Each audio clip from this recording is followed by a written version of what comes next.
veseljem se javljamo iz drsališča v Mariboru.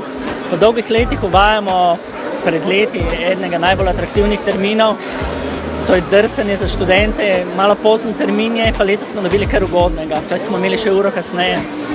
Drsanje je izjemno pomembno, če boste danes tukaj dalj časa, boste videli. Poleg tega, da prihajajo kot Erasmus študenti, zelo različni študenti. Španci, Turki, Portugalci, ki eni se prvič tudi z ledom srečajo, kaj šele, da bi drsali. Je od začetka, od samega vstopa na drsališče ena taka polna energija, no? Pričakovanje, malo strahu. Študenti lepo napredujejo v drsanju, vedno bolj doživljajo to drsanje in tako kot se vidi, se imajo lepo. V starih študijskih programih je moralo si nekaj izbrati. V času študija 8000 študentov, številka je danes nič. Noben študent si več nič ne rabi izbrati, zato smo jih izgubili. Mi se bomo trudili še naprej, da bi poskušali ponovno en tak visok standard, ki smo ga imeli, pripeljati med študente. Vse, kar se dogaja na univerzi, je namenjeno komu?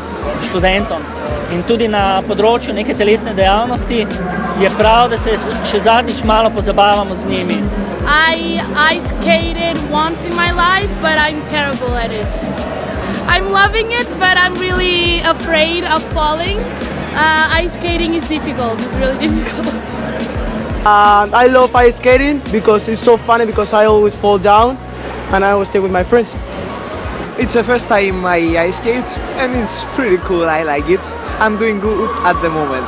My name is Margarida and I'm from Portugal. I'm in Erasmus and I'm here trying to ice skating, but it's impossible because this is really hard.